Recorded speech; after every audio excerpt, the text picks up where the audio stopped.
Meus caros, recebei com mansidão a palavra em vós semeada, que pode salvar as vossas almas.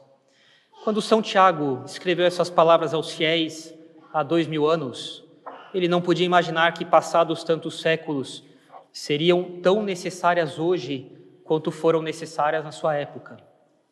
Ele diz: recebei com mansidão a palavra em vós semeada, que pode salvar as vossas almas. Nós vamos considerar aqui todos os detalhes desta ordem que São Tiago nos dá na sua epístola. Ele diz não apenas receber a palavra, ele diz recebei com mansidão. Não diz só a palavra que ouvis, mas a palavra que foi semeada em vós. Ele não promete nenhum bem neste mundo, mas um bem que ultrapassa todos os outros bens deste mundo, um bem que pode salvar as nossas almas. E ele fala primeiramente do modo como devemos receber os ensinamentos da igreja, com mansidão. Ele fala de uma das qualidades do ensinamento da igreja: ela foi semeada em nós. Fala também de como ela pode dar frutos que não são comparáveis aos frutos e aos bens deste mundo. Ele pode salvar, esse ensinamento pode salvar as nossas almas. E antes de vermos essas três coisas, é importante lembrarmos que São Tiago escreveu essas palavras em um tempo em que já começavam a surgir os primeiros hereges e os falsos mestres na igreja que nascia. Simão Mago, Cerinto, os nicolaítas e outros hereges que espalhavam doutrinas contrárias ao ensinamento dos apóstolos. Por isso, São Tiago, como um pastor vigilante, alerta os fiéis para que recebam com mansidão a palavra verdadeira, a palavra que foi semeada pelos sucessores legítimos de Jesus Cristo, e não as novidades nocivas dos falsos doutores. E se naquele tempo, quando a igreja estava começando a dar seus primeiros passos, já era necessário precaver os fiéis dessas coisas, desses perigos, quanto mais hoje, quando nós temos uma grande facilidade de comunicação. Isso facilita a divulgação de todo tipo de erros e de heresias. Na época de São Tiago, era nas praças públicas, era nas sinagogas, mas hoje é na internet e nos meios de comunicação que surgem novos doutores e profetas que, sem missão, sem autoridade, sem ciência de verdade, pretendem ensinar o que é o catolicismo e como cada um deve ter vida espiritual. Pois bem, primeiramente, São Tiago diz: recebei com mansidão. E o que é exatamente essa mansidão que São Tiago nos pede? É exatamente aquela que Cristo fala no Sermão da Montanha: bem-aventurados os mansos, porque possuirão a terra. E a mansidão está diretamente ligada à humildade. É aquela disposição de alma que a torna dócil, flexível, pronta para receber ensino e correção. Santo Agostinho, ele comenta este versículo de São Tiago, ele diz assim: a soberba repele a palavra de Deus, mas a humildade prepara uma morada para ela dentro de nós. Onde há mansidão, ali a palavra que vem de Deus encontra uma terra boa, que não tem pedras nem espinhos, mas que é fértil e bem preparada. E eu pergunto então, se não é exatamente isso que nós vemos quando encontramos alguns que rejeitam o magistério de 2000 anos da igreja para seguir suas próprias opiniões ou as de algum mestre improvisado que encontram na rede social ou na internet. Quantos, depois de ler alguns livros ou de assistir alguns vídeos, já se julgam mais sábios que os santos padres, mais iluminados que os doutores da igreja, mais autorizados que o próprio magistério do Papa? São Gregório Magno, nas suas homilias sobre Ezequiel, diz: aquele que presume saber tudo, que se julga mestre antes de ter sido um discípulo, fecha as portas de sua alma à verdadeira sabedoria. Pois a primeira lição da sabedoria é reconhecer sua própria ignorância. Bem, todo mundo já deve ter tido essa experiência de quanto mais se estuda, mais se vê que há coisas a aprender. Essas palavras de São Gregório Magno são muito necessárias hoje, quando tantos aparecem como pessoas que querem ensinar sem terem aprendido a ser discípulos primeiro. E a mansidão, portanto, é a primeira condição para receber com proveito a palavra que vem de Deus. É aquela disposição de alma que a faz reconhecer com a sua própria insuficiência e, por isso mesmo, abrir-se ao ensinamento que vem de fora e que vem de cima. É o contrário daquela dureza de coração que os profetas criticavam tanto no povo de Israel quando diziam: Eles tornaram o seu coração duro como diamante para não ouvir a lei e as palavras que Deus lhes dirigia pelo seu Espírito por meio do ministério dos profetas que vieram no passado. Em segundo lugar, São Tiago fala não de qualquer palavra, mas daquela que foi semeada em nós. Não é uma palavra para ser só retida na inteligência, ela deve dar vida. Ela é comparada a um princípio de vida. E o semeador nessas palavras de São Tiago é, sem dúvida, em primeiro lugar, Jesus Cristo, mas também todos aqueles a quem ele confiou a missão de ensinar. Ide por todo o mundo e pregai o evangelho a toda criatura. Ele disse isso só aos apóstolos. Quando ele entrou no cenáculo, ele não disse isso à multidão, ele não disse isso ao conjunto dos fiéis, ele disse isso só aos 12 primeiros bispos que ele havia ordenado na última ceia. Ide por todo o mundo e pregai o evangelho a toda criatura. E a esses mesmos apóstolos e aos seus sucessores legítimos, Jesus Cristo confiou tudo o que ele ensinou. É o que nós chamamos de depósito da fé. Depósito porque foi uma coisa confiada a eles, para que o guardassem intacto e o transmitissem fielmente de geração em geração. São João Crisóstomo, ao comentar o Evangelho de São Mateus, recomendo muito ler esse livro. Uma vez São Tomás, ele estava indo até Paris, tinha sido nomeado na Sorbonne para dar aula, né? E ele chega numa região em que ele via a cidade lá na frente, né? E ele fala assim: eu trocaria toda essa cidade pelo comentário de São João Crisóstomo ao Evangelho de São Mateus. É fantástico, é fantástico. E São João Crisóstomo fala assim: a palavra de Deus é como a semente que o semeador lança na terra. Assim como o semeador não inventa a semente, ele a recebe e a confia ao solo. Assim também os ministros da igreja não inventam a doutrina que pregam, mas transmitem fielmente o que receberam. O pregador autêntico, o verdadeiro mestre na igreja, não é um inventor de doutrinas, mas é um fiel transmissor do que a igreja recebeu de Jesus Cristo. E é precisamente aqui que nós encontramos o erro fundamental de tantos falsos mestres hoje no nosso tempo. Eles não semeiam a palavra que receberam da tradição apostólica, guardada e interpretada pelo magistério da igreja nas suas palavras, mas eles têm as palavras pessoais deles, suas opiniões próprias, interpretações arbitrárias da Sagrada Escritura. Eles não são semeadores, eles são inventores. Eles não transmitem uma semente que eles receberam, eles criam. Eles não edificam sobre o fundamento dos apóstolos, mas sobre a areia movediça das suas próprias opiniões, das suas próprias ideias. Santo Agostinho, quando vai comentar o Evangelho de São João, ele diz: não vos fieis em vós mesmos, mas naquilo que aprendestes da igreja. A igreja é a coluna e aquela que sustenta a verdade. Quem se separa da igreja poderá ter a aparência de piedade, mas nega a força que a igreja tem. Quantos hoje separados, não de maneira física, mas nas suas intenções, no seu modo de ver as coisas, pretendem ensinar um catolicismo que não é o da tradição apostólica, mas é uma invenção sua, adaptada ao gosto do nosso tempo. Isso aparece em nós de um jeito bastante discreto e bastante sutil. Quando nós estudamos a doutrina católica e não temos de maneira lúcida, de maneira clara na nossa mente, a intenção de se formar a partir do que a igreja ensina, mas começa a pensar: eu entendi o que a igreja quer dizer. Óbvio que é necessário entender o que a igreja quer dizer para mim, mas é uma sutileza que marca bastante o resultado dos estudos e da oração. Uma coisa é ter disposição de realmente desconfiar do que se entendeu, de realmente se assegurar de que você sabe o que a igreja quer te ensinar. O peso aqui está no que a igreja quer e não no que você entendeu. Isso é muito importante. Bem, finalmente, os frutos espirituais do que a igreja ensina são aquilo que pode salvar a nossa alma. E este é um fruto fantástico do ensinamento da igreja, né, que é recebido com mansidão pelas pessoas. Não tem bem maior que esse, não tem nada acima disso, salvar a nossa alma. Tudo mais que se possa ter, riqueza, honra, prazer, saúde, conhecimento, poder de governo, poder de influência, tudo isso o vento levará. Lembre-se sempre, caixão não tem gaveta. Mas não conduz ao nosso último fim, a salvação da nossa alma.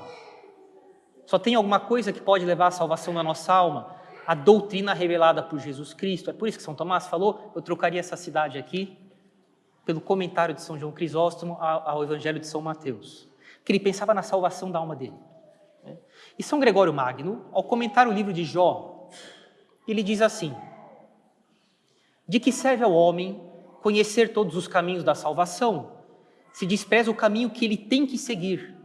Quer dizer, se ele tem um conhecimento meramente intelectual, informativo, mas que realmente não tem consequência concreta. De que aproveita saber muito, se ele não sabe o que conduz à vida eterna?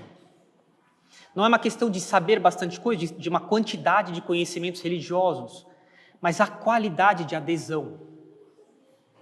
E aqui está um perigo mortal, justamente de seguir mestres não autorizados pela autoridade que Jesus Cristo deixou aos seus apóstolos. Pessoas que improvisam autoridade e que proliferam-se nos meios de comunicação hoje. Eles podem oferecer uma aparência de sabedoria, podem deixar alguém interessado no que eles estão ouvindo, podem mesmo dizer muitas coisas verdadeiras misturadas com erro, mas não tem a garantia de que Cristo deu à sua igreja, de que as portas do inferno não prevalecerão contra ela.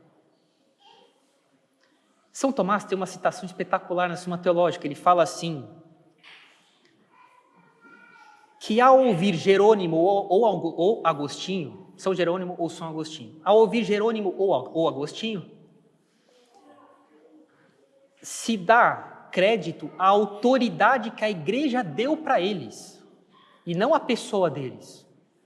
Eles não são ouvidos como testemunhas pessoais, dando o testemunho pessoal deles, mas como representantes da igreja, ensinando o que a igreja ensinou. Isso aqui é fundamental. Porque quando você vê um protestante citar os padres da igreja, eles citam os padres da igreja enquanto uma testemunha direta de uma grande antiguidade, mas dando testemunho pessoal dele na sua região. Não. A autoridade que os padres da igreja têm, a autoridade que a igreja deu para eles.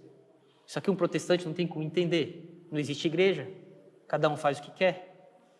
Santo Agostinho e São Jerônimo só têm autoridade, esses padres que eu estou citando aqui, porque eles, ao falar essas coisas, eles falaram o que a igreja transmitiu para eles, e não as especulações deles, pessoais. E São João Crisóstomo, comentando São Paulo, ele fala assim, justamente não é pequeno o perigo de escolher por mestres aqueles que não foram constituídos por Deus. Não é pequeno o perigo de escolher por mestres aqueles que não foram constituídos por Deus. Quem foi constituído por Deus? O clero. Pois assim como um navio sem piloto facilmente afunda, assim também uma alma que não é guiada pelos legítimos pastores está exposta a 1000 perigos. E essa comparação é muito boa. O navio da nossa alma precisa de um piloto oficialmente constituído por Deus para navegar no mar tempestuoso desse mundo. Esse piloto é a igreja, que confere autoridade às pessoas que efetivamente te governam aonde você está. Governam você com o magistério da igreja e não com suas opiniões pessoais.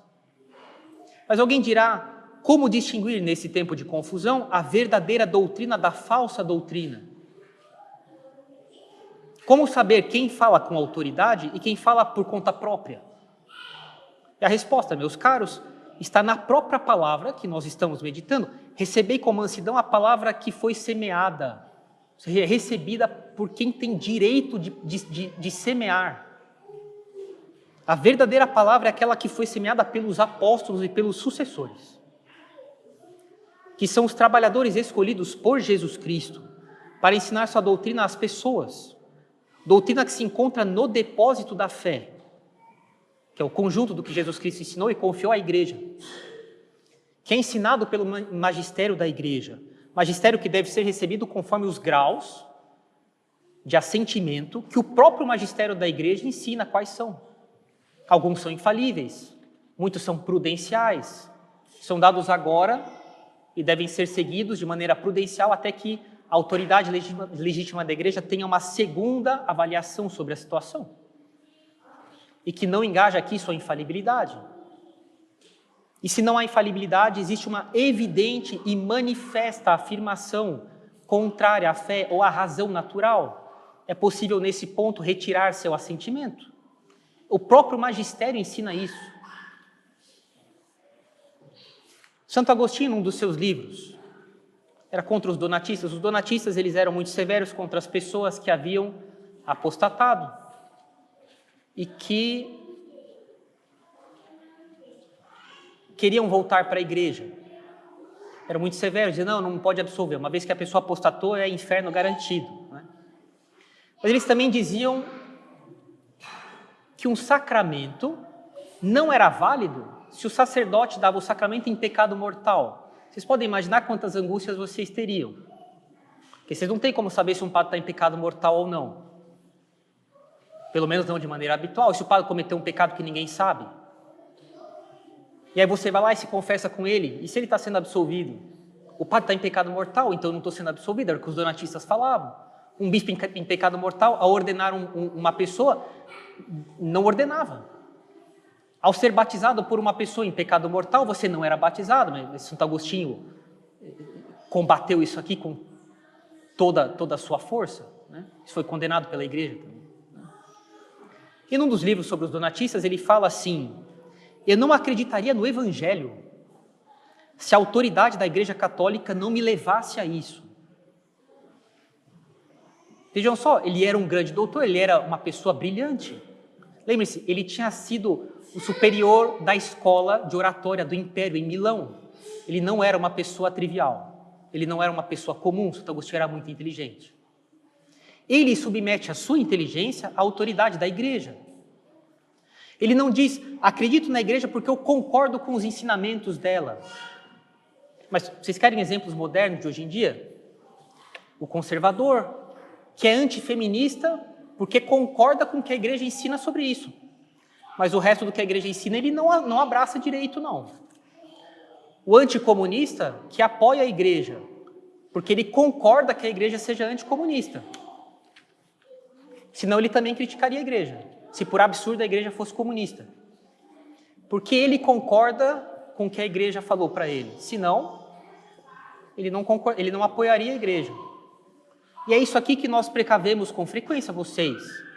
Cuidado com um apoio que é dado à igreja porque a pessoa está de acordo com ela e não porque ele se submeteu à autoridade legítima da igreja. Isso aqui corrói a fé e o espírito católico. Ele diz, eu acredito nos ensinamentos do evangelho porque são os que a igreja ensina. Antes que os evangelhos fossem escritos, a igreja já ensinava de modo oral, antes de colocar no papel. O que está nos evangelhos já era ensinado sem estar escrito antes pelas autoridades legítimas da igreja. E ela acredita na igreja porque ela mostra que vem de Deus, pelos milagres que tem na igreja, pela vida admirável que ela produz nas pessoas, a vida espiritual, por toda a história admirável que a igreja tem. A igreja é indestrutível. Estudar a história da igreja é um negócio espetacular. E é essa atitude verdadeiramente católica, a atitude de mansidão intelectual que São Tiago nos recomenda. Não é uma renúncia à razão, é o reconhecimento de que ela tem limites. Não é uma abdicação da reflexão e da inteligência, mas é fazer com que a inteligência seja elevada pela fé. E a fé quem dá, o conteúdo, é a igreja. Não é um servilismo, mas uma verdadeira liberdade de filhos de Deus. E, finalmente, não é a confiança que o iluminismo ensina que a gente deve ter na nossa própria razão. Ah, eu entendi, eu estou de acordo com o que a igreja fala. Ah, então eu apoio ela. Eu já vi pessoas compreenderem tão mal o que a igreja ensinava, que era alguém que falava assim, que via Leão XIII, na encíclica Rerum Novarum, defender a propriedade privada. E a pessoa já saía logo falando assim, alguém que fala função social da propriedade privada já não defende a propriedade privada. Que absurdo, lógico que defende. Você não pode usar a sua propriedade privada de modo que prejudique o bem comum. É pecado. Ela é sua propriedade, mas você não pode fazer o que você quiser com ela a ponto de ter vantagem pessoal, prejudicando o bem comum. Isso aqui também é ensinamento da igreja, mas a pessoa entendeu o que ela quis entender. E se um dia ela vê um documento falar o que a igreja ensina mesmo, que a propriedade privada tem função social, sim. Isso tem que explicar um pouco melhor, mas é verdade que tem. Ela vai falar que isso é comunismo, porque ela entendeu o que ela entendeu. Ela não se deixou formar pela igreja. Isso aqui dá um monte de problema. E São Gregório Magno, numa das suas cartas, ele fala: a verdadeira sabedoria consiste em submeter-se humildemente ao ensino da igreja, pois Cristo prometeu estar com ela até o final dos tempos. E é um contraste enorme entre essa atitude humilde dos doutores da igreja e a postura de quem julga saber mais do que 2000 anos de tradição católica. Recebei com mansidão a palavra que foi semeada em vós, que pode salvar as vossas almas. Esse é o caminho seguro da salvação. A mansidão de receber a doutrina de sempre da igreja, a mesma sentença, no mesmo sentido, a palavra autêntica de Jesus Cristo, que é recebida para a salvação da nossa alma. Em um tempo como o nosso, em que as pessoas que falam se multiplicam e que se contradizem, falam de tudo, que qualquer um pode criar o seu canal, falar como se fosse mestre em teologia ou diretor espiritual. Pode ser que eles não digam isso de maneira explícita, mas no concreto é assim que eles agem. Eu fico impressionado, fazer um parênteses, mas tem tudo a ver com isso. Como é que alguém pode, isso vale para qualquer pessoa na internet, qualquer pessoa, que submete a uma caixinha de perguntas de um desconhecido. Você não sabe quem é o pai, quem é a mãe, o que faz da vida, se toma remédio tarja preta, se usa droga, se tem vida espiritual péssima, o que a pessoa pensa da vida, e coloca lá umas questões pessoais de família, de vida conjugal, de educação de filho. Você nem sabe quem é a pessoa. Eu acho um negócio assim estarrecedor. Enfim. Minha mãe sempre me ensinou em casa a não ficar confiando em estranho. Eu não sei quem a pessoa é, mas parece que a internet desliga o lobo frontal das pessoas. Em um tempo igual ao nosso, em que pululam pessoas que ficam dizendo coisas contraditórias, qualquer um pode criar um canal, como se fosse mestre em teologia ou diretor espiritual, pode não dizer isso de maneira explícita, mas age como se fosse assim. Essas palavras de São Tiago permanecem absolutamente válidas. Não se deixar levar por qualquer vento de doutrina, não seguir mestres improvisados, não confiar em quem se apresenta como competente no magistério da igreja, sem pertencer ao magistério da igreja. Buscar antes a palavra que é semeada pelos apóstolos e pelos sucessores legítimos dos apóstolos, alimentar-se dos ensinamentos dos padres da igreja e dos doutores, que têm autoridade não porque eles são inteligentes, é porque eles falam o que a igreja ensinou para eles. No final das contas, você ouve a igreja ao ouvir Santo Agostinho. Você ouve a igreja ao ouvir qualquer padre da igreja. Santo Agostinho falava como bispo de Hipona, não como pessoa privada, não como um grande filósofo brilhante que, pensando por conta própria, chegou a brilhantes conclusões por conta própria. O que ele fala ali é o que a igreja ensinou para ele. Seguir o magistério da igreja, que é um magistério constante de 2000 anos, que se expressa nos concílios, nas encíclicas dos papas, no catecismo, nos livros oficiais da igreja. Essa é a palavra que pode salvar as nossas almas. São João Crisóstomo, numa das suas homilias aos fiéis de Antioquia, quando ele era padre ainda, ele deu um conselho que vale ouro. Não busquei mestres segundo os vossos gostos, mas segundo a verdade, porque não são os mestres que julgam a verdade, é a verdade que julga os mestres. Bem, meus caros, receber, portanto, com mansidão a palavra que nos foi semeada, a palavra que pode salvar as nossas almas. E essa mansidão é uma disposição que faz o nosso coração ser de um certo jeito. É a condição necessária para que a doutrina de Jesus Cristo dê vida em nós, porque o que realmente a igreja pretende ao ensinar no sentido de semear mesmo, de plantar um princípio de vida, e não só de fazer com que vocês sejam alunos, não só de fazer com que vocês sejam membros de um canal, mas que vocês tenham vida. Isso aqui é uma disposição que não tem coisa no mundo que possa dar isso aqui, a não ser a graça que vem por Jesus Cristo. Essa é a condição necessária para que a doutrina de Jesus Cristo dê vida em nós, para que nós tenhamos vida em nós e sejamos como as árvores que têm vida em nós e dando frutos, dão vida também para os outros. Em nome do Pai, do Filho e do Espírito Santo. Amém.